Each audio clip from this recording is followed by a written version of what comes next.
ወንድማችን ሐዋርያው ጳውሎስ ጉጉት ኃይለኛ ጉጉት እንደነበረው ስናይ ነበረ ባለፈው ሳምንት ላይ በተለይ ምዕራፍ 3 ላይ እኔ በቃ ሌላ ምንም አልፈልግም ማወቅ ነው የምፈልገው ብሎ ማወቅ ክርስቶስን አውቅ ዘንድ ብሎ በጣም በዚህ ጉጉት እንደተያዘ ነበር ስናይ ነበረው። ዛሬም የምንመለከተው ከዚያ ቀጥሎ ያለው ክፍል ነው። ዛሬ ደግሞ ትንሽ ለየት ባለ መንገድ ያንኑ ሐሳብ ነው፣ ግን ወደ ላይ ነው ጉጉቴ፣ የላይኛውን ጥሪ ነው ምገሰግስ የሚል ሐሳብ ሲናገር ነው ማየውና የላይኛውን ጥሪ ግስጋሴ ብየዋለሁ እኔ። ወደ ላይ ጥሪ፣ ከፍ ወዳለ ጥሪ መገስገስን ነው የሚያሳየን ጳውሎስ እና የሚቆም ህይወት አይደለም፣ የሱ የሚቀጥል ህይወት ነው።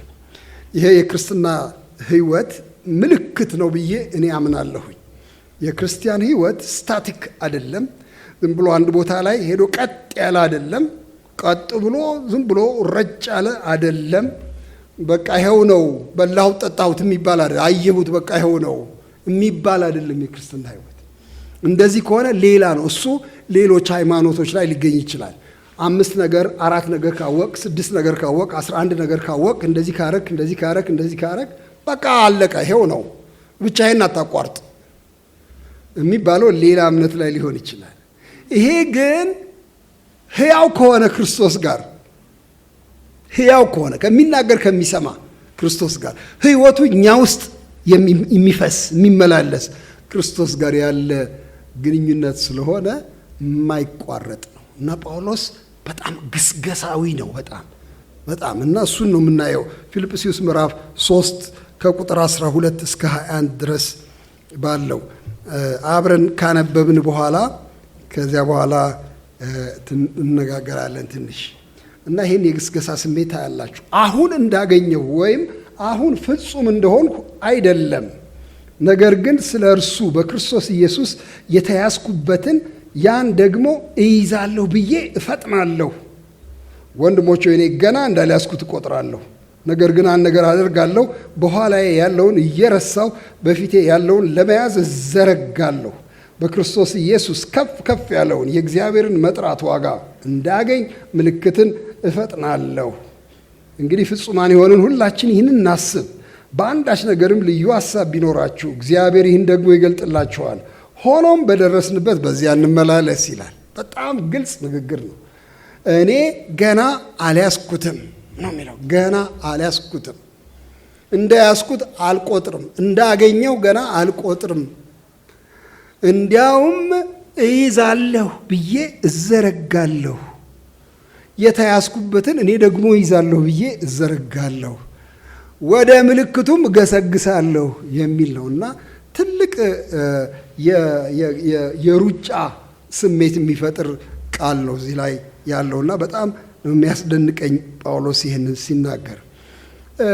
ይሄ ገና እንደያዝኩት አልቆጥርም የሚለው ቋንቋ በመጽሐፍ ቅዱስ ውስጥ ያለ ሐሳብ ነው። በሌሎችም ክፍሎች ለምሳሌ ነፋስን እንደሚጎስም በከንቱ አልጎስምም፣ እንዲሁ አልጋደልም፣ እሮጣለሁኝ፣ አገኝ ዘንድ እሮጣለሁ፣ ታገኙ ዘንድ ሩጡ ይላል። ለምሳሌ 1 ቆሮንቶስ ምዕራፍ 9 ላይ ሽልማት ትቀበሉ ዘንድ ታገኙ ዘንድ ሩጡ ብሎ ይላል። እኔም ራሴ በከንቱ አልጋደልም ብሎ ይላል። ነገር ግን ስጋዬን እየጎሰምኩ እያስገዛሁ ግን ወደ ሽልማቱ እሮጣለሁ ብሎ ይላል እና ይሄ እንቅስቃሴ ያለው ህይወት ነው። ግን አንድ በጣም የሚያስገርም ነገር አለ። እሱ ነው የሚያስገርመኝ። የነገረ መለኮት ሰዎች the already and the not yet ብለው ይሉታል። የሆነ ሊሆንም ያለው እንደማለት ነው ነገሩ።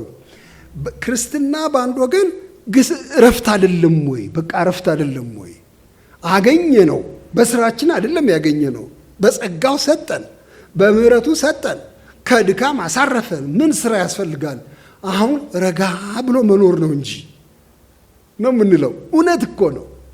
it has already become ሆኗል። ድህነታችን ተፈጽሟል። ምንም ጥያቄ የለውም። እረፍት አግኝተናል። የሰማይ መንግስት ማረጋገጫ አግኝተናል። በመንፈስ ቅዱስ ታትመናል። ስለዚህ ኦልሬዲ የሆነ ነገር ነው። የሆነ ያለቀ ነገር ነው። ግን ያለቀው ነገር ደግሞ ይሆናል፣ ደግሞ ይቀጥላል፣ ደግሞ አልተዘጋም። ይቺ ፓራዶክስ፣ ይቺ አያዎ እሷ መጽሐፍ ቅዱስ ውስጥ ያለች ትምህርት ናት። በዚህ አይነት ማየት በጣም ጥሩ ነው። ለክርስትና አንደርስታንዲንግ በጣም ጥሩ ነው። የሆነ ነገር አለ፣ የሚሆንም ነገር አለ። አንዳንድ ጊዜ ሆኗል ብቻ የሚሉ ሰዎች ጭንቅ ውስጥ ይገባሉ። ሆኗል፣ በቃ ድኛለሁ፣ ተፈውሻለሁ፣ ሕይወት አግኝቻለሁ፣ ኃይል አግኝቻለሁ ይሉና አንዳንድ ነገር እንደሱ አይሆንም። ተፈውሰው እንደገና ይታመማሉ። አቅም ያገኙ መስሏቸው እንደገና ይወድቃሉ። እንዴ ደግሞ ምንድን ነው ነገሩ? ሰላም አግኝቻለሁ፣ እንደገና ይረበሻሉ። ምንድን ነው ይሄ? ሆኖ አይደለም ወይ? አዎ ሆኗል፣ ግን ይሆናል ደግሞ አላለቀም። ባለፈው ጊዜ ስለ ድህነት ስንነጋገር ይሄን ነገር አንስተነው ነበር። ታስታውሱ እንደሆነ ድህነታችን የሆነ ነው፣ የተፈጸመ ነው በክርስቶስ ሥራ እየሆነ ያለ ነው። ለምን? ደህንነታችሁን በፍርሃትና በመንቀጥቀጥ ፈጽሙ የሚለውን አንብበን ነበር። ገና ደግሞ ክርስቶስ ሲመጣ የሚገለጥ መዳን ነው። እንደዚህ ባለ ውጥረት ውስጥ እንድንይዘው ነው የተፈቀደልን። የሆነ ሊሆንም ያለው ነው። ለምሳሌ አንዳንድ የሚያስገርም ነገር ያጋጥማቸዋል። ለምሳሌ እርኩስ መንፈስ የያዘው ሰው ይመጣና በጌታ በኢየሱስ ስም እንጸልይለታለን። አጋንንቱ ይለቀዋል፣ ነፃ ይሆናል ሰውየው። ሌላም ሰው ይመጣል፣ ይታገለናል፣ ደግሞ እንደገና ይለቀዋል፣ ደግሞ እንደገና ይይዘዋል። አንዳንድ ቀን ስንጸልይ ይፈወሳል ሰው፣ አንዳንድ ቀን አይፈወስም። ግር ይለናል። ምንድን ነው ነገሩ እንላለን። አንዳንድ ቀን የስንት ዓመት መከራችን ጸልየን እግዚአብሔር ያነሳዋል፣ እፎይ እንላለን። አንዳንድ ችግር ተጣብቆ ይቆያል። it is already and yet የሆነ ነው፣ ሊሆንም ያለ ነው። ህይወታችን የቆመች አይደለችም፣ የምትንቀሳቀስ ናት። ወንድሞቼ የእግዚአብሔር መንግስት መጥታለች፣ መካከላችሁ ናት አይደል የሚል ጌታ መካከላችሁ ናት። ለምሳሌ አሁን አጋንንትን ሲያስወጣ በቤልዜቡል ነው የሚያስወጣው ብለው ሲያሙት፣ እንዴ ምን አይነት ንግግር ነው ይሄ? ኢሎጂካል ነው በጣም። እንዴት አንድ መንግስት እርስ በርሱ ይፋለሳል? ሊሆን አይችልም፣ ሊቆም አይችልም እንደሱ ከሆነ ይልና፣ ነገር ግን እኔ በእግዚአብሔር ጣት አጋንንትን ማውጣ ከሆነ እንግዲያው የእግዚአብሔር መንግስት ቀርባለች፣ መካከላችሁ ናት፣ ገብታለች ማለት ነው። ዲሞንስትሬት እየተደረገ ነው። የእግዚአብሔር ኃይል፣ የእግዚአብሔር ጉልበት በእግዚአብሔር መንግስት መምጣት ምክንያት እየታየ ነው። ግን ስትጸልዩ እንዲበሉ አባታችን ሆይ በሰማያት የምትኖር መንግስት ትምጣ። አልመጣችም፣ መጥታለች እንጂ ትመጣለች ደግሞ። እግዚአብሔር የተመሰገነ ይሁን።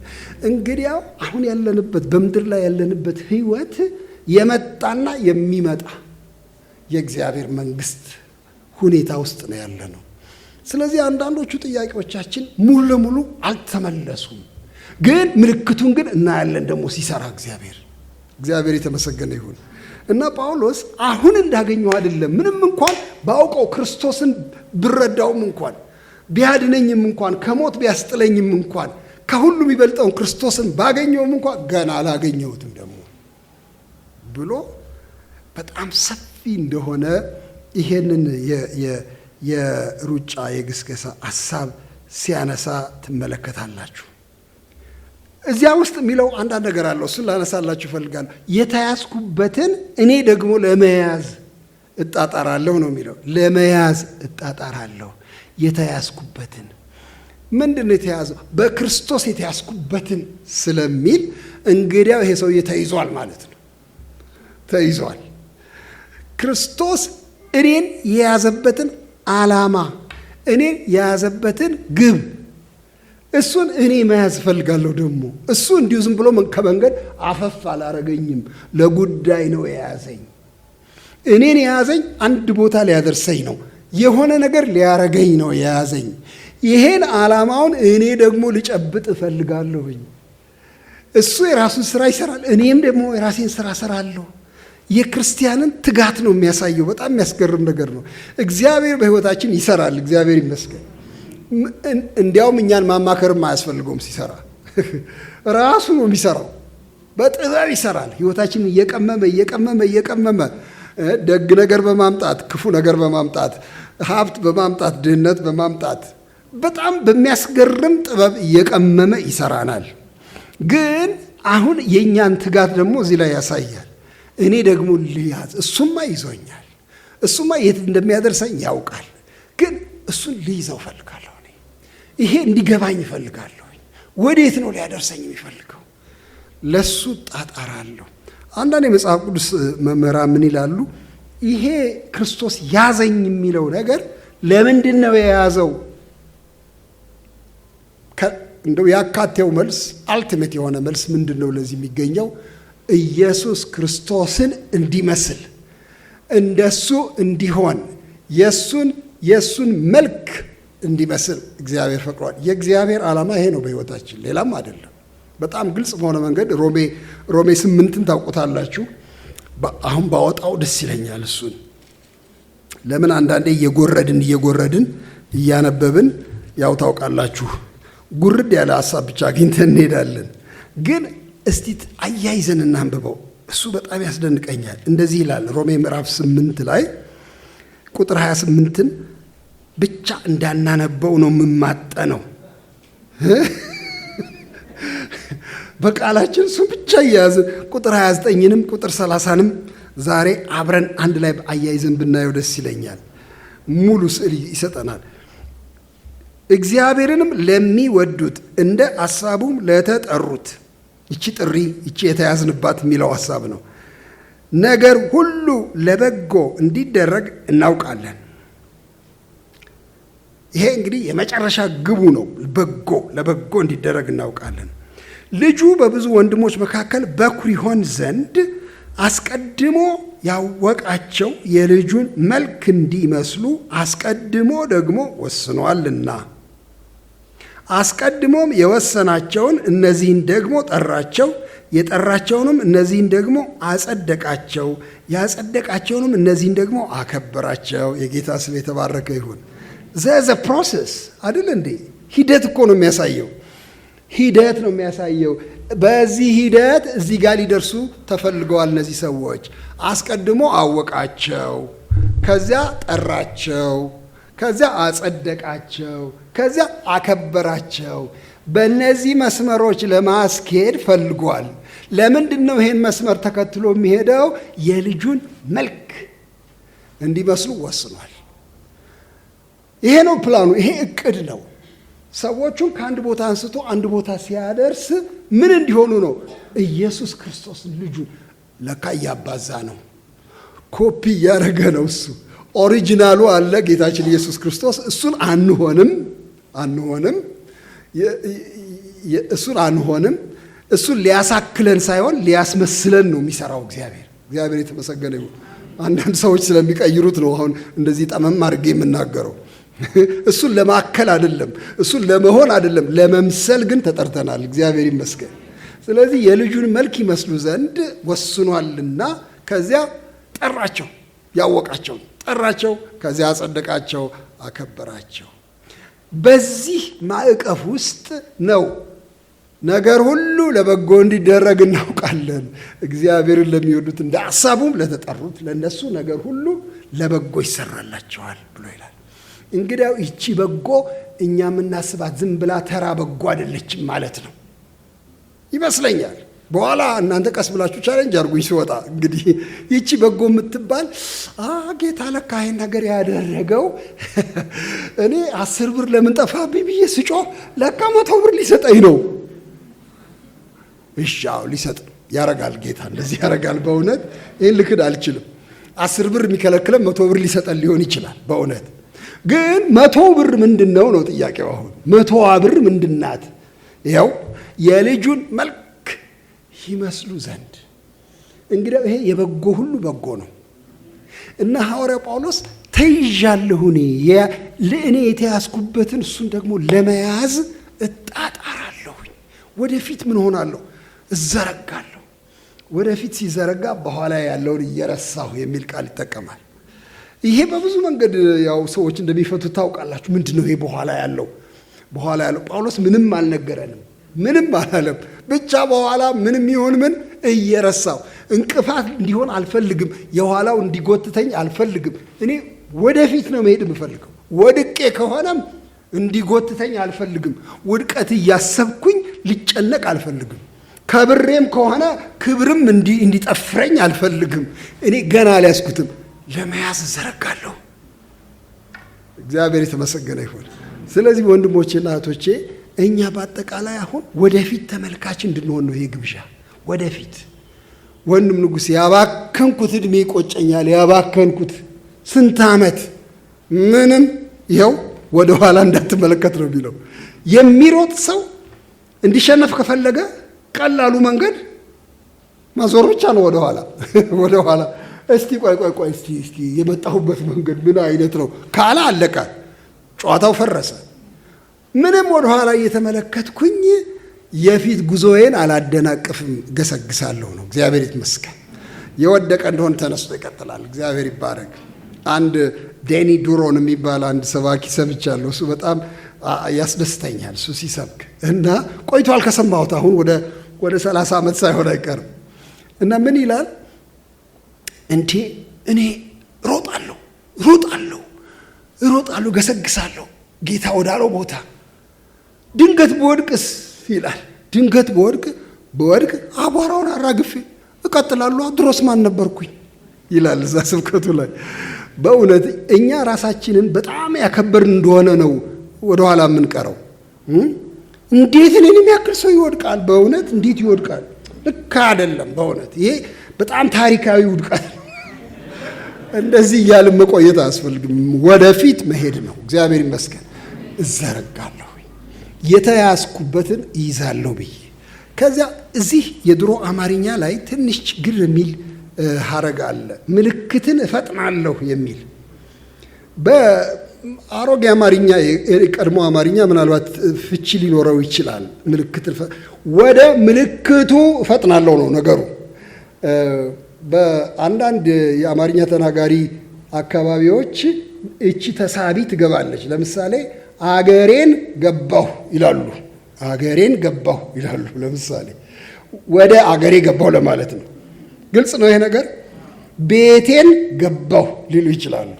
ልክ እንደዚያው ምልክትን እፈጥናለሁ ወደ ምልክቱ፣ ወደ ግቡ፣ towards the goal, towards the mark, towards the target እገሰግሳለሁ ማለቱ ነው። እቺ ምልክት ታርጌቷ ናት። እግዚአብሔር ለእኔ ያስቀመጠው ጌታ ያሳየው ኢላማ የተለመልኝ ወደሱ እፈጥናለሁ፣ ወደሱ ገሰግሳለሁ እያለ ሐዋርያው ጳውሎስ ይሄንን ሲያሳይ ነው የምትመለከቱት። እና ይቺ ግብ ክርስቶስ መሰልነት እንደሆነች በብዙ መንገድ ማየት እንችላለን ብዬ አስባለሁኝ። የክርስቶስን ቁመና በእንግሊዝኛው ላይ ስቴቸር ነው የሚለው። ኤፌሶን 4:13 ላይ እንደዚሁ አይነት ስሜት የሚሰጥ ቃል አለ። እሱን ብናነበው ጥሩ ነው ብዬ አስባለሁ። ምን ይላል? ምዕራፍ 4 ቁጥር 13 ላይ ስጦታዎች የተሰጡበትን ዓላማ ሲያብራራ ነው ጳውሎስ። ሁላችን የእግዚአብሔርን ልጅ በማመንና በማወቅ ወደሚገኝ አንድነት ሙሉ ሰውም ወደ መሆን የክርስቶስም ሙላቱ ወደሚሆን ወደ ሙላቱ ልክ እስክንደርስ ድረስ የሚል ቃል ይጠቀማል። ወደ ሙሉነት፣ ወደ ማቹሪቲ፣ ወደ ክርስቶስ መሳይነት፣ እንደሱ ነው። የክርስቶስ ሙላቱ ወደሚሆን ወደ እርሱ እንድንሄድ ተሰጠን ብሎ ስለሚል የእግዚአብሔር ዓላማ ይሄ ነው ማለት ነው። ትልቅነት ይሄ ነው ማለት ነው። ክርስቶስ መሰልነት ነው። ጌታ ይሄን ለጳውሎስ ሰጠውና ወደዚህ ገሰግሳለሁ። ከዚያ ጋር አያይዞ ምን ይላል? ከፍ ከፍ ያለውን የእግዚአብሔርን መጥራት ዋጋ እንዳገኝ የሚል ቃል አለ። ይቺ ዋጋ ወይም ሽልማት የምትለው ነገርም በጣም ዋና ናት ለጳውሎስ። ሽልማትም ይጠብቀኛል። ክርስቶስ መሰልነት ብቻ ሳይሆን ሽልማትም ይጠብቀኛል። በሁለተኛ ጢሞቴዎስ ላይ እንደተናገረው ነው። የጽድቅ አክሊል ይጠብቀኛል አላለም? መልካሙን ገድል ስለተጋደልኩ፣ ሃይማኖት ስለጠበቅኩ፣ ሩጫ ስለፈጸምኩ ምን ይጠብቀኝ? የሕይወት አክሊል፣ የጽድቅ አክሊል ይጠብቀኛል። ወደዚህ ሽልማት ከፍ ያለ ጥሪ ደርሶኛል። ስለዚህ ገሰግሳለሁኝ ብሎ ሐዋርያው ጳውሎስ ይሄንን ሐሳብ ያሳያል። እና የሚገርመው ጳውሎስ ይሄ ግስገሳ የእሱ ብቻ እንደሆነ አይቆጥርም። የሚገርመው ሁሉም ሰው እንደዚህ እንዲሆን ነው የሚፈልገው። ሁሉም ሰው።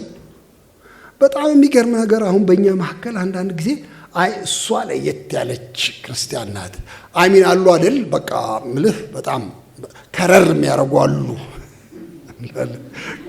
እኔ ማለት በቃ ኖርማል ክርስቲያን። ምንድን ነው ኖርማል? እሱን ልጠይቃችሁ። ምንድን ነው ኖርማል?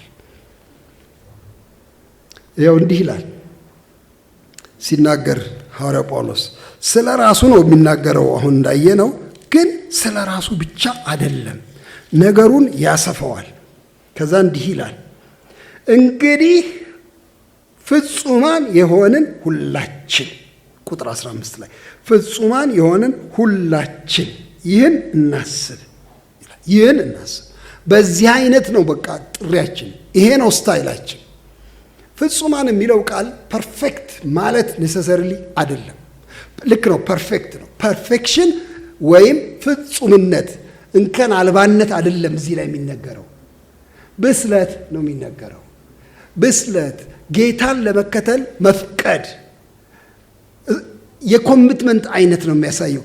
ጌታን ብሎ የወጣ ሰው ፍጹማን የሆንን ሁላችን፣ የገባው ሰው ፍጹማን የሆንን ሁላችን ይህን እናስብ። በአንዳች ነገር ልዩ ሐሳብ ቢኖራችሁ ግን ይህን ደግሞ ይገልጥላችኋል ይላል።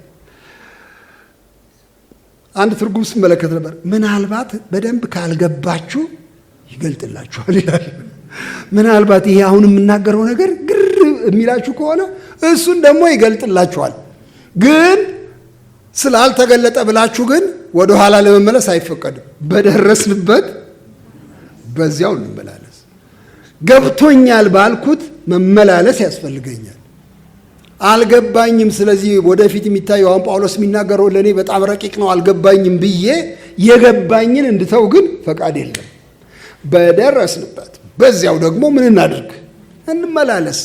እግዚአብሔር ደግሞ የጨመረ ይገልጣል። እግዚአብሔር የተባረከ ይሁን እና ለሁሉ ይሄንን እንደሚመኝ ጳውሎስ ይናገራል። እና እንዲያውም በኋላ እንዲህ አይነቶች ደግሞ አሉ፣ እኔ ብቻ እኮ አይደለሁም የሚል ሐሳብ ነው። አሁን የሚቀጥለውን ስትመለከቱ እኔ ብቻ አይደለሁም ሌሎችም አሉ ብሎ ይላል። አሁን ሁለተኛውን ክፍል አብረን እንመለከታለን፣ የመጨረሻውን አንቀጽ። ያንን ስናይ ይሄን ዋና ሐሳብ ነው ሐዋርያው ጳውሎስ ይዞ እንደገና የሚያብራራው፣ ግን ለየት ባለ መንገድ ነው። ትዝ ይላችሁ እንደው ባለፈው ሳምንት ስንገናኝ እነሱ እኛ የሚል ነበረ አይደል? እንደሱ ብለን ነበረ። ጳውሎስ ሲጀምር እንደሱ ይላል። ክፎች ሰራተኞች የሚላቸው፣ ውሾች የሚላቸው፣ ሐሰተኛ መገረዝ ብሎ የሚመድባቸው ሰዎችን እና እሱን ለየት አድርጎ ያነጋግራል። እነሱ እንዲህ ናቸው፣ እንዲህ ናቸው፣ እንዲህ ናቸው፣ እኛ ደግሞ እንዲህ ነን ብሎ ስለ አንድ ግሩፕ ያወራል፣ ስለ ሌላ ግሩፕ ያወራል። ያ ሐሳብ አሁንም ይቀጥላል። እነሱና እኛ እያለ ይቀጥላልና እስቲ እናንብበው የሚቀጥለውን አንቀጽ። ወንድሞች ሆይ እኔን የምትመስሉ ሁኑ። ልክ አሁን ስለ እኔ ነገርኳችሁን ነገር ማለት ነው። እኔን የምትመስሉ ሁኑ። ከዛ ቀጥሎ እንዲህ ይላል፣ እንደ ምሳሌ እንደምንሆንላችሁ፣ እኛ እንደ ምሳሌ እንደምንሆንላችሁ እንዲሁ የሚመላለሱትን ተመልከቱ ይላል። ልክ እንደኛ ማለት ነው። ስለዚህ አንድ ጭፍራ አለ። አሁን ጳውሎስ እንደሚለው የሚመላለስ ማለት ነው። ጳውሎስ እንደሚለው ወደፊት ያለውን ለመያዝ የሚዘረጋ ጭፍራ አለ። ልክ እንደ እኔ የሚመላለሱ ሌሎች አሉ። እነሱን ተመልከቱ፣ እንዲሁ የሚመላለሱትን እንደ እኔ የሚሄዱትን ተመልከቱ ይልና አሁን ሌላውን ግሩፕ ደግሞ ኢንትሮዲውስ ያደርጋል። ብዙዎች ለክርስቶስ መስቀል ጠላቶቹ ሆነው ይመላለሳሉና ብዙ ጊዜ ስለ እነርሱ አልኋችሁ። አሁንም እንኳ እያለቀስኩ እላለሁ። መጨረሻቸው ጥፋት ነው። ሆዳቸው አምላካቸው ነው። ክብራቸው በነውራቸው ነው። ሐሳባቸው ምድራዊ ነው። እኛ አገራችን በሰማይ ነውና ከዚያም ደግሞ የሚመጣ መድኃኒትን እርሱንም ጌታን ኢየሱስ ክርስቶስን እንጠባበቃለን። እርሱም ሁሉን እንኳ ለራሱ ሊያስገዛ እንደሚችልበት አሰራር ክቡር ሥጋውን እንዲመስል የተዋረደውን ሥጋችንን ይለውጣል። ስሙ የተባረከ ይሁን። እነሱ እኛ እያለ ለሁለት ከፍሎ ነው የሚናገረው። እነሱ እነማን ናቸው? አንድ አጠቃላይ ስም ሰጥቷቸዋል። የመስቀሉ ጠላቶች ብሏቸዋል። መስቀል ጠሎች ቢባል ይሻላል። አንዳንድ ጊዜ እንደው ነገሩ በጣም እንዲገባል። አንዳንድ ጊዜ እኛ አሁን የመስቀሉ ጠላቶች እነማን ናቸው? ምንድን ነው የመስቀል ጠላት መሆን? ትንሽ እንድናስበው እፈልጋለሁ። የመስቀል ጠላት መሆን ምን ማለት ነው? የክርስትናን ትምህርትና እውቀት የማይከተሉ ሰዎችን የመስቀሉ ጠላቶች እንላለን አንዳንድ ጊዜ። ግን በእውነት በዚህ አውድ ውስጥ የመስቀሉ ጠላቶች ምንድን ናቸው ብለን ስንል ቀደም ብሎ ያነሳቸው ሰዎች የእነሱ ባህሪ እኮ ነው። የመስቀል በሁለት ሊፈታ ይችላል ብዬ ነው ያስባለሁኝ። የመስቀሉ ጠላት ማለት በመስቀሉ ላይ የተሰራውን ስራ የማይቀበል፣ በመስቀሉ ላይ የተሰራውን የማዳን ስራ፣ የጸጋ ስራ የሚያሳንስ፣ በመስቀሉ ላይ የተሰራውን ፍጹም ስራ አይበቃም ብሎ ሌላ የስጋ ስራ የሚጨምር፣ የስጋ መዳን የሚጨምር፣ የሰው ጥረት የሚጨምር፣ የመስቀሉን ጉልበት የሚያሳንስ እሱ የመስቀሉ ጠላት ነው። እነዚህ ሰዎች፣ እነዚህ ሐሰት አስተማሪዎች፣ ስለ ሐሰተኛ መገረዝ የሚሰብኩ ሰዎች መስቀሉን እጅግም አያከብሩትም። ልክ ነው፣ ሞተዋል። መሞቱን ግጥ ነው፣ ሞተዋል ማለቴ ጥሩ ነው። መሞቱ ትልቅ አብነት አለው። በእውነት መስዋዕት ነው፣ ትልቅ ፍቅር ነው። በጣም በእውነት የሚገርም ነው። ግን አይበቃም፣ ለመዳን አይበቃም። ትንሽ ሕግ ደግሞ ያስፈልጋል፣ ትንሽ ስራ ደግሞ ያስፈልጋል። እንዴ ዝም ብሎ አይሆንም ብለው የመስቀሉን ጉልበት የሚያሳንሱ የመስቀሉ ጠላቶች ናቸው። ግን የሚገርማችሁ እነዚህ ሰዎች ይሄ ብቻ አይደለም ችግራቸው። ሁለተኛውን ትርጉም ከእናንተ ጋር መነጋገር እፈልጋለሁ። የመስቀል ጠላት ማለት ክርስቶስ የሄደበትን የመስቀል ጎዳና የማይወዱ ማለት ነው። ሊከተለኝ የሚወድ ማንም ቢኖር ራሱን ይካድ፣ መስቀሉንም ተሸክሞ ዕለት ዕለት ይከተለኝ የሚለውን የማይወዱ። መስቀል ኧረ ደስ አይልም። ምንድን ነው መስቀል? ይቺ የመስቀል ዘይቤ ደስ የማይላቸው ሰዎች መስቀል ጠሎች ናቸው።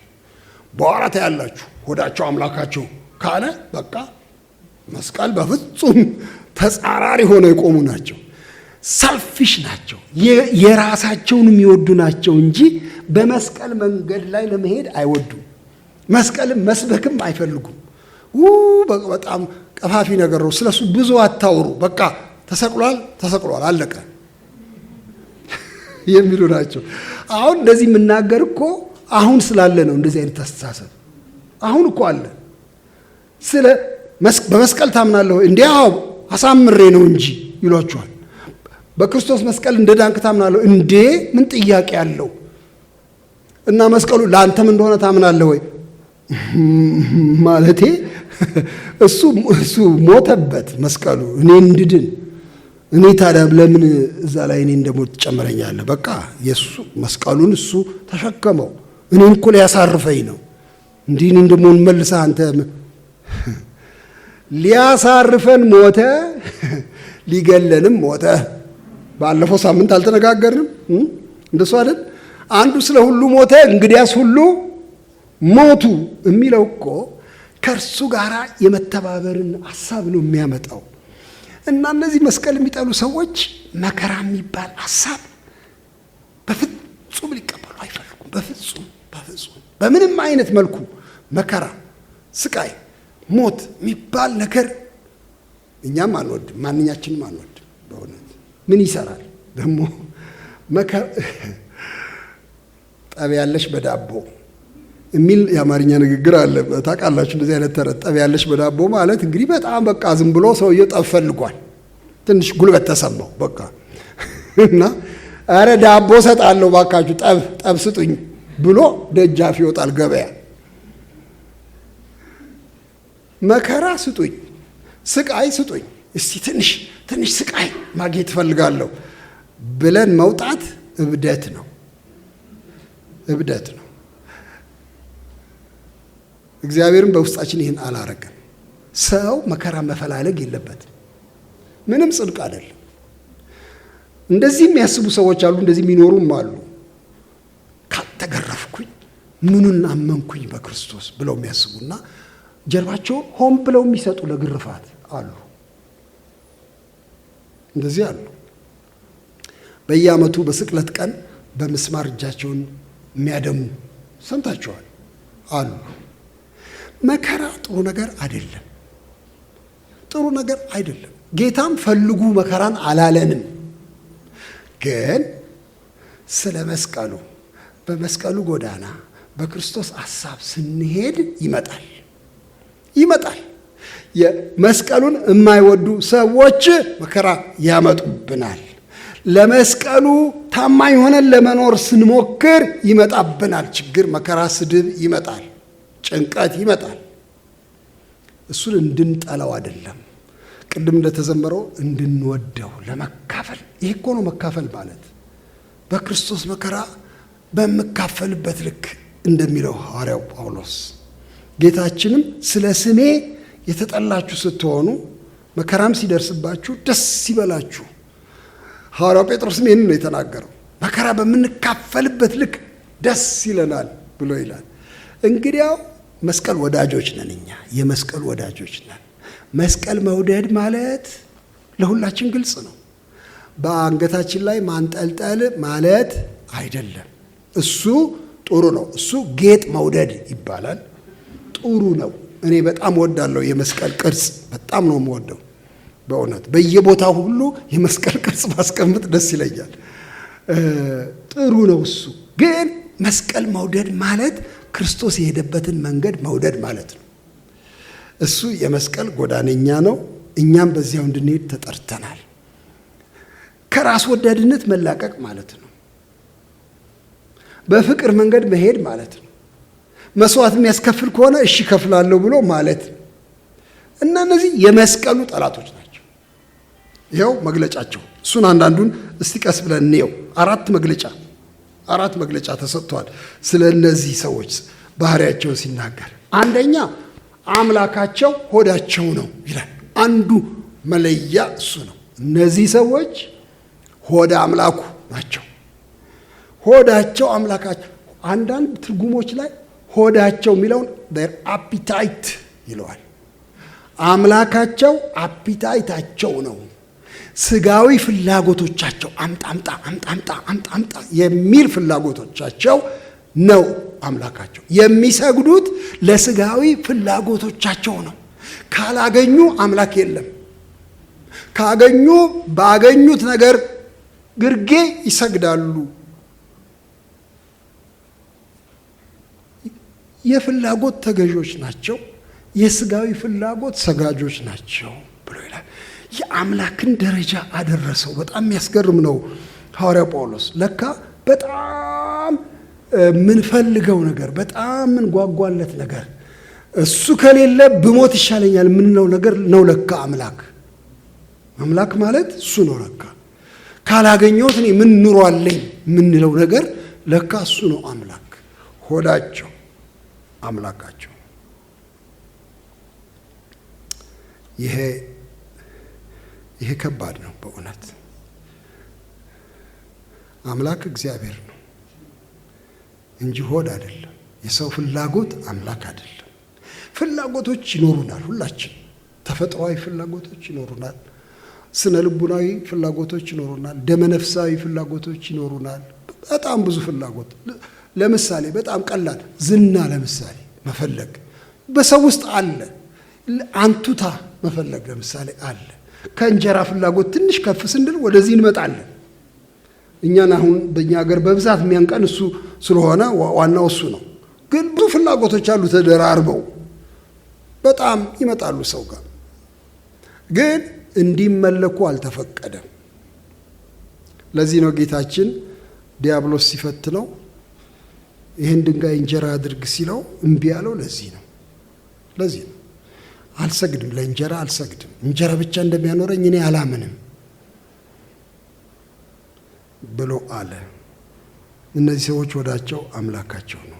ሁለተኛ አምላካቸውን ብቻ አይደለም የሚናገረው ጳውሎስ፣ የህይወት እሴታቸውንም ይናገራል። እሴት ቫሊዩ ሲስተማቸው፣ ስርዓተ እሴታቸው ምንድን ነው? የነዚህ ሰዎች ምንድን ነው በጣም ደስ የሚላቸው የሚያከብሩት ነገር ምንድን ነው ስትሉ ነውራቸው ይላል። የሚገርም ነገር፣ ክብራቸው በነውራቸው ነው። ክቡር የሚሉት ዋጋ የሚሰጡት ነውርን ነው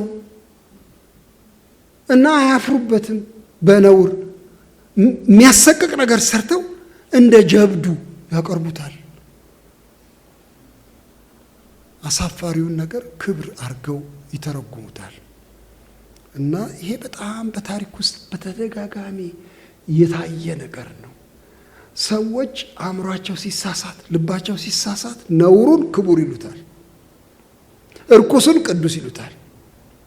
ለኢሳይያስ ነው እግዚአብሔር የተናገረው፣ እርኩሱን ከቅዱሱ ብትለይ እንደ አፌ ትሆናለህ፣ የከበረውን ከተዋረደው ብትለይ እንደ አፌ ትሆናለህ፣ የኔ መናገሪያ ትሆናለህ ብሎ ይሄን ይናገረዋል። እንግዲያው የቫሊዩ ሲስተም ጉዳይ ዋና ነው።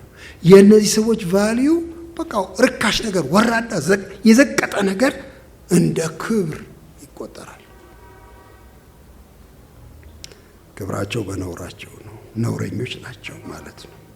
አሳባቸው ይላል ሶስተኛ፣ አሳባቸው ፍልስፍናቸው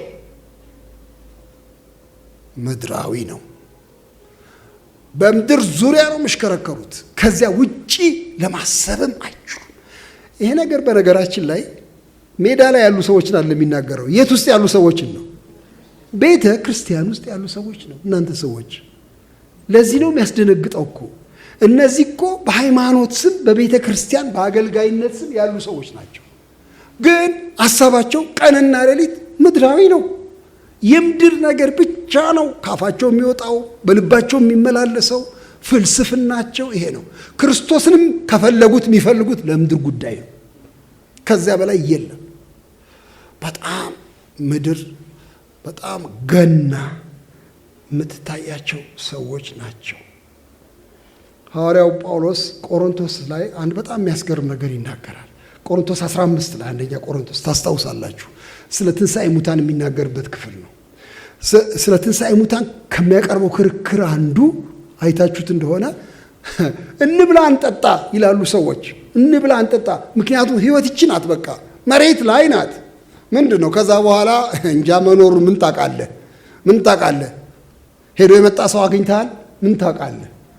መኖር አለመኖሩ ምን ታውቃለህ? ስለዚህ አሁን ነው መብላት፣ አሁን ነው መደሰት። ከዛ ጳውሎስ ምን ይላል? በዚች ምድር ብቻ ክርስቶስን ተስፋ ያደረግን ከሆነ ከሰው ሁሉ ይልቅ ምስኪኖች ነን ይላል። ለምን በሙሉ ልባችን አልተደሰትንባትም ይችን ምድር?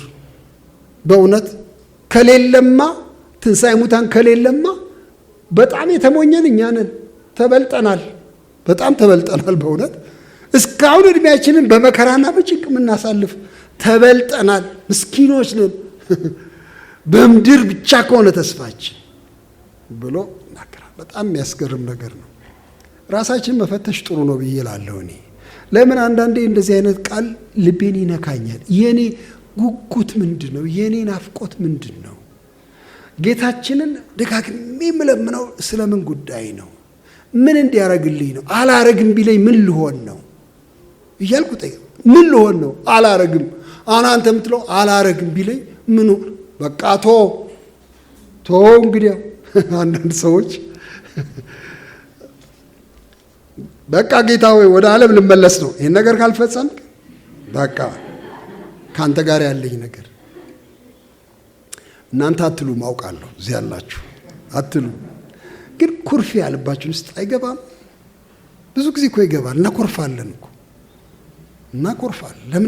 ለምንድን ነው እሱ? እነዚህ ሰዎች ሀሳባቸው ምድራዊ ነው። የምድር ሀሳብ ነው። የምድር ሀሳብ ሊይዘን እንደሚችል ምንም ጥርጥር የለውም ወንድሞቼ፣ እናቶች። ጴጥሮስንም እንኳን ይዞታል። ዛሬ ጠዋት ያነበብኩት እሱን ነው። ጌታችን ኢየሱስ ክርስቶስ ሰዎች እኔ ማን እንደሆንኩ ይላሉ ብሎ ሲጠይቅ ብዙ ነው መልሱ ብለው ነገሩት። ብዙ ነው የሰው ሀሳብ። ኤርምያስም ይሉሃሉ፣ አንዳንዶች ዮሐንስ ይሉሃል፣ ከሞት ተነስቷል ብሎ ያስባሉ። አንዳንዶች ከነቢያት አንዱ ይሉሃል፣ ኤልያስ ነው የሚሉም አሉ። ስንት ነገር አለ። እናንተስ? በኋላ ጴጥሮስ ብዙ ያሰበ አይመስልም። ምክንያቱም ከጌታ ንግግር ነው የምታዩት።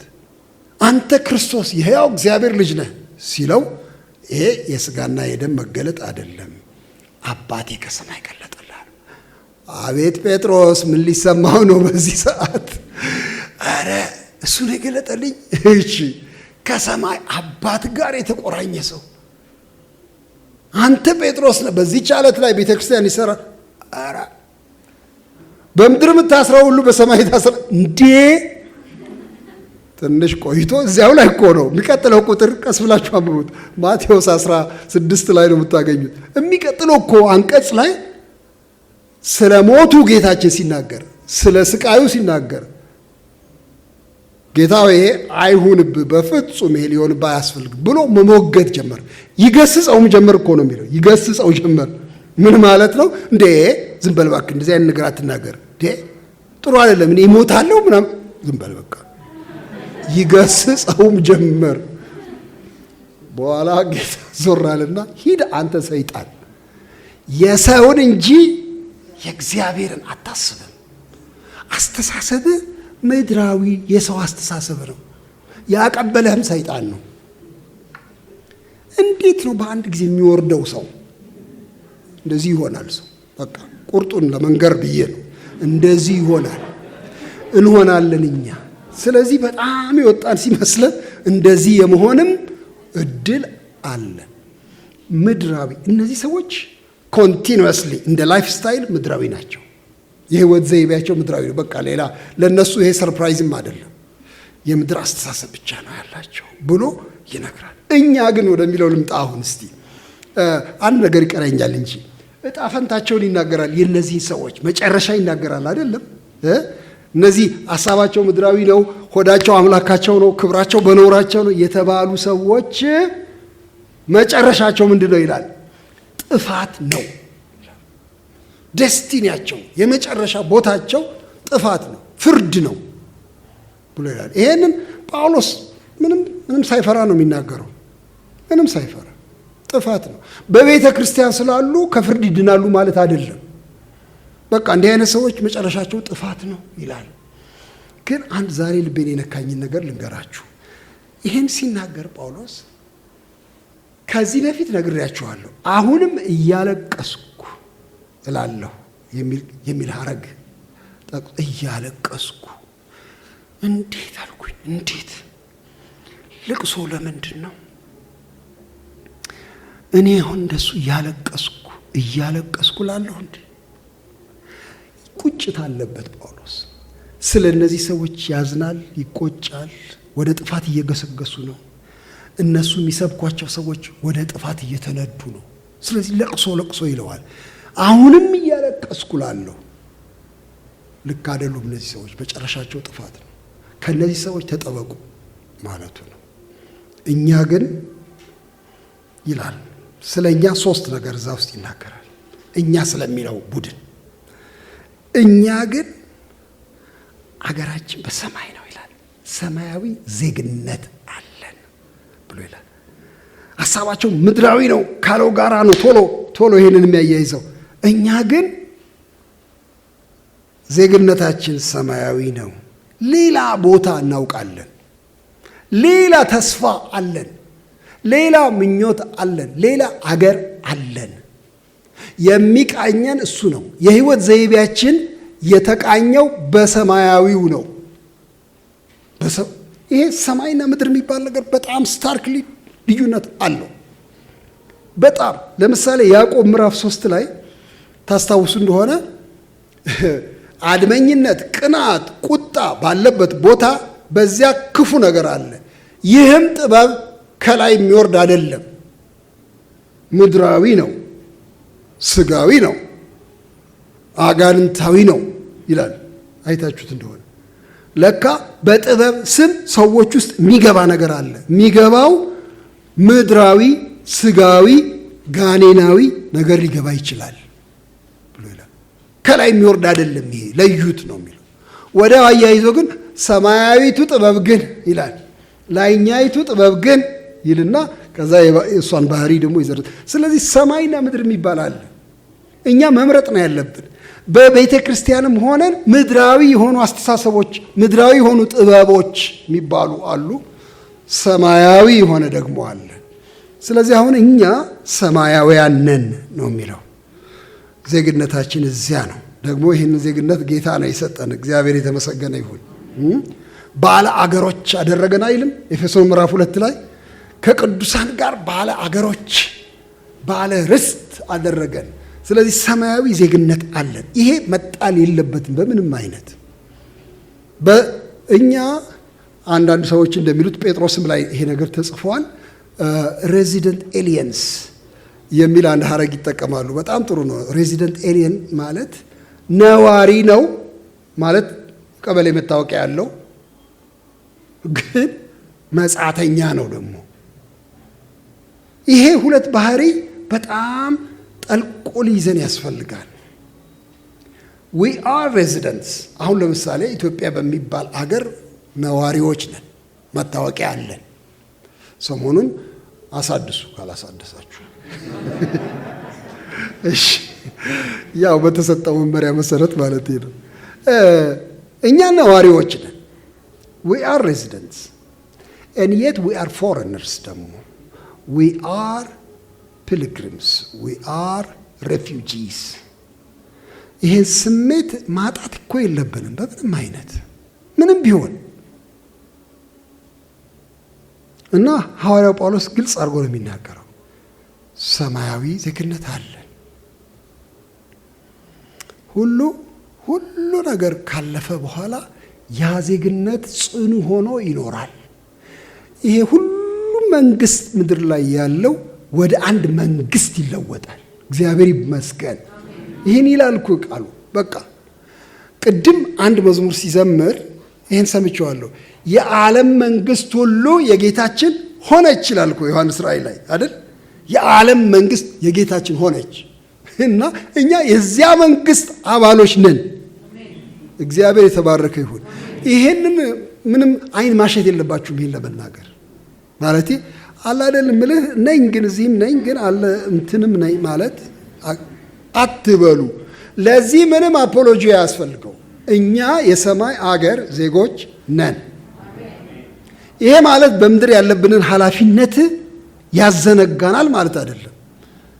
በፍጹም ጌታችን ተጠንቅቆ ነው ይሄን የኖረው። ታውቃላችሁ፣ ታክስ ክፈል ሲሉት አታስታውሱ? ግብር ተጠይቀናል አለ ጴጥሮስ እና ሂድና ክፈል። የለም ፍራንክ የለም ጌታ ምን ልክፈል? ሂድና አሳ አጥምድ። ስትከፍት መጀመሪያውን አሳ 2 ስታቴር ታገኛለህ። ሂድና ክፈል። ስለዚህ እንከፍላለን ታክስ።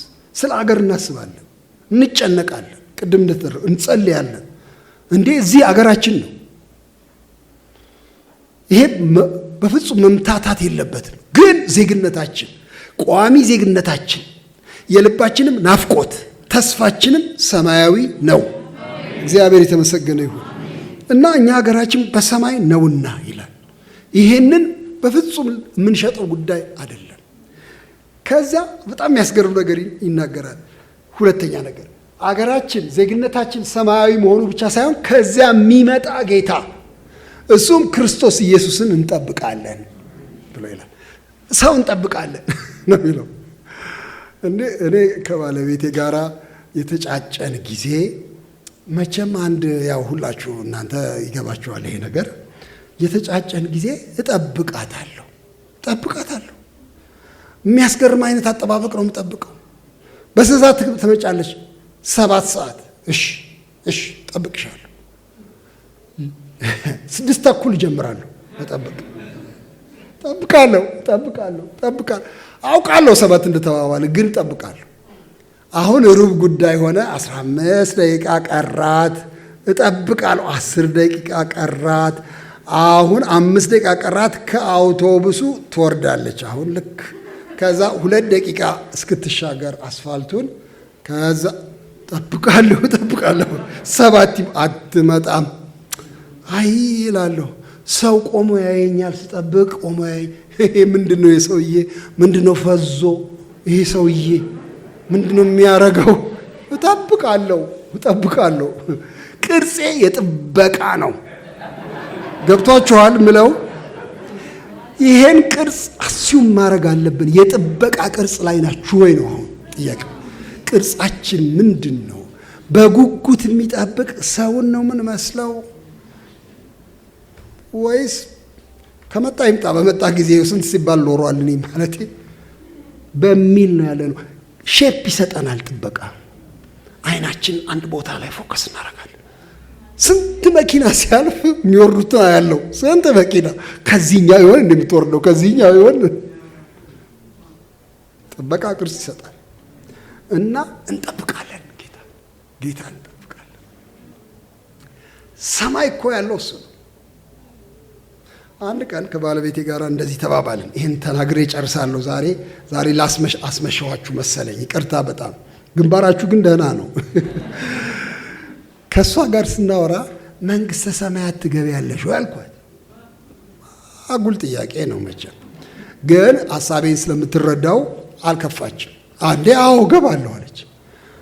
እንገባለን? አዎ እንገባለን። እንዴት አወቅሽ? ይኸው በስሙ የሚያምኑ የዘላለም ሕይወት አላቸው ይላል። እኔ አምናለሁ በስሙ፣ ስለዚህ ወደ ዘላለም ሕይወት እገባለሁ አለች። እሺ ልክ ነሽ አልኳት። ልክ ነሽ፣ ግን ለምሳሌ ወደ መንግሥተ ሰማያት ስንገባ እንደው ያለውን ሁኔታ እስቲ በአይነ ህሊና ለመሳል እንሞክር አልኩኝ። እንደ ገባን በራፉ ላይ መላእክት ቆመው ያገኙናል እና እኛ በሩን ስናይ በጣም በእንቁ የተሰራ በር ስለሆነ ግቡ እንጂ ይሉናል። አብረን እንገባለን እና ከዚያ እየዞርን ስናይ አንድ እጁ በሙሉ ጸጉር የሆነ ሰው እናገኛለን። ወጠምሻ የሆነ ሰው ሰላም ይላል። ሐዋርያው ጴጥሮስ እባላለሁ። እንዴ አንተ ነህ ጴጥሮስ? ንጉሴ እባላለሁ። ይቅርታ።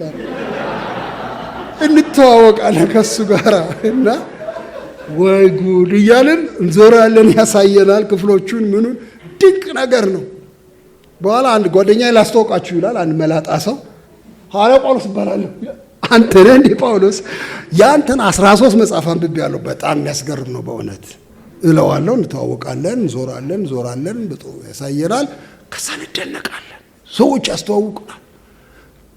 በኋላ አንቺ ጥያቄ ይነሳብሻል ድንገት። እሺ ብዙ ሰው አወቅኩኝ፣ ብዙ መላእክት አየሁኝ፣ ጌታ ኢየሱስስ ብትይ እና አንዱ መልአክ ኢየሱስ አዎ ነበረ እዚህ ለቋል፣ ግን አሁን በእውነቱ ብሎ ቢልሽ ምንድን ነው የምታረጊው አልኳት። ለቋል መንግሥተ ሰማያት ውስጥ ነበር፣ ግን ለቋል ቢባል እንዴ እሱን ነው የምፈልገው እሱን ነው። መንግሥተ ሰማያት እኮ የሚያስጎመጀው ኢየሱስ ክርስቶስ እሱ ስላለ ነው። እዚያ እኮ የምንጓጓው ስለሱ ነው። ከዚያም የሚመጣ አይደለም የሚለው፣ ከዚያም የሚመጣ ክርስቶስ ኢየሱስ ጌታ፣ እሱን እንጠብቃለን። እግዚአብሔር ይመስገን። ይሄ የጉጉት ይሄ የናፍቆት መንፈስ ከጌታ ይምጣልን። በእውነት እኔ እመኛለሁ። አንዳንዴ እንዲሁ አይመጣማ። ይሄን የናፍቆት መንፈስ ከፍቅር ጋር ይያዛል። በነገራችን ላይ ናፍቆት እግዚአብሔር ይላክ እና እሱን እንጠብቃለን ይላል ጳውሎስ። እሱ ሲመጣ፣ በተለይ ደግሞ ሲመጣ በጣም ደስ የሚል ነገር ነው። ሲመጣ ይሄን የተዋረደውን ስጋችንን የእርሱን ክቡር አካል እንዲመስል ይለውጠዋል። በቀደም ዕለት አንዲት እህት አገኘሁኝ። በጣም ታማ እንደነበር ሰምቻለሁኝ። ቆየት ብሏል። አሁን 5 ወር ገደማ ይሆናል። በጣም ታማ ነበር፣ ልትሞት ነበር ሲሉ ሰምቻለሁ በኮቪድ ምክንያት። እና በጣም በኋላ ነው የሰማሁት። ተሳቀቅኩኝ እኔ። 1 ወር ያህል ተኛች። ከሞት እግዚአብሔር አወጣት አለኝ ባለቤቷ። አገኘኋት በቀደም እና ደግሞ አንዳንድ ነገር ሰምቼ ስለነበረ ጠየቅኳት። አዎ ወንድም ንጉሴ ሞቼ ነበር አለች። ምን ማለትሽ? በቃ ሞቼ ነበር፣ ተለይቼ ነበር ከስጋዬ ውስጥ ወጥቼ አለች። እና ምን ሆነ ታዲያ? ብዙ ነው ታሪኩ አለች። ቆመን ስለነበር ልንጨርሰው አልቻልንም። ትንሽ ነገረች። ከነገረችኝ ነገር አንዱ ብቻ በጣም ልብን ያስገረመኝ፣ ይኸውልህ ወንድም ንጉሴ እዚያ ይሄ ስጋ ምንም ማለት አይደለም፣ አይገርምም? በጣም ታምራለች፣ በጣም ያምራል ምናምን የምለው መሬት ላይ ነው። እዛ ምንም ትርጉም የለውም፣ ሁሉ ያምራል አለች። ምንም ማለት ሁሉም ያምራል፣ ሁሉም ጌታ እንዲመስል እንዴት ውብ ነው ብላ አንዳንድ እኔም እሷ የምናውቃቸው ሰዎች እንዳየች ነገረች። እና ተገረምኩኝ በጣም። ቆይ ይህን ረጋ ብዬ ሰማሻለሁ፣ ሌላ ጊዜ ቁጭ ብለን ትነግሪኛለሽ ብዬ ተለያየሁኝ ከትናንት ወዲያ። ምን ልላችሁ ነው? ለካ ይሄ ስጋ የተዋረደ ስጋ ነው። የተዋረደ ስጋ ነው። ምን ማለት ነው የተዋረደ ስጋ? በቃ ይታመማል፣ ይበላሻል። ያው ታውቃላችሁ፣ ምን እነግራችኋለሁ። ይርበዋል፣ ሲርበው ይጥመለመላል፣ ይወድቃል፣ ያረጃል፣ ይጎብጣል፣ ቀና ማለት ያቅተዋል። አንድ ጓደኛዬ ሲያስቀኝ ነበረ። ስናረጅ ለምን እንደምንጎብጥ ታውቃለህ ብሎ አንድ ሰው የተናገረው እያለሰ ለምን ነው ምን ጎብጣው አልኩት። አየ ከአፈር ነው የተፈጠር ነው፣ እሱ እየታየን ነው ወደዚያው ለመቀላቀል። ይሄ የሚጎብጥ የተዋረደ ስጋ፣ ይሄ ምንድነው እሱ የሚሸበሸብ ስጋ ግን የእርሱን ክቡር አካል እንዲመስል ይለውጠዋል። ይሄንን እጓጓለሁ ነው የሚለው ጳውሎስ። ይሄን እናፍቃለሁኝ፣ ጉጉቴ ይሄ ነው፣ ቅርጼም በዚህ ምክንያት ለየት ያለ ነው ብሎ ስለ ጥበቃው ያወራል። እነዚያ ክብራቸው በኖራቸው ነው። እኛ ግን ከውርደት ወደ ክብረት በጌታ ምክንያት እንለወጣለን። ሁሉን ለራሱ ሊያደርግ በሚችልበት አሰራሩ፣ በሚችልበት ችሎታው ይለውጠናል ብሎ ይሄን ያሳያል። እና በመጨረሻ ይህን ጥያቄ ጠይቄ ላቆም ፈልጋለሁ። የህይወት አቅጣጫችን እንግዲያው ወዴት ነው የተቀሰተው? እሱን ነው በቃ ልጠይቃችሁ ፈልገው። ጳውሎስ ወደ ላይ ብሏል። ወደ ላይ ከቅድም ጀምሮ እኔ ያኛውን ከፍ ያለውን ለመያዝ እዘረጋለሁ ብሏል። የእኛ ቅስት ወዴት ነው የሚያሳየው ነው ጥያቄው። ጌታችን ይሄንን መስመር አስምሮልናል። እግዚአብሔር የተመሰገነ ይሁን። ወደዚያ ልባችንን ያነሳሳል። እሱ ራሱ በእውነት እንዲገባን አይናችንን ይክፈት። እንጸልይና እንጨርሳለን።